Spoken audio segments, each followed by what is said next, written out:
আজকে তোমাদের একটি খোপার কাঁটা বানিয়ে দেখাবো। চলো কিভাবে বানাই সেটাই তোমাদেরকে দেখাই।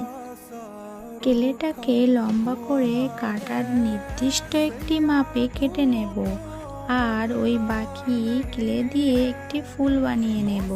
দেখো তো এটা কি ফুল বলে মনে হচ্ছে? কি জানো তো, ঘরে একঘেয়েমি বসে থাকতে থাকতে আর ভালো লাগে না, তাই নিজের হাতে কিছু না কিছু করতে ভালো লাগে। জানি সবটা হয়তো পুরোপুরি সঠিক করতে পারি না, তবে চেষ্টা করি। বসে থাকতে থাকতে মাথায় অনেক রকমের আইডিয়া আসে, তার মধ্যেই ধরো এই খোপার কাটারটি।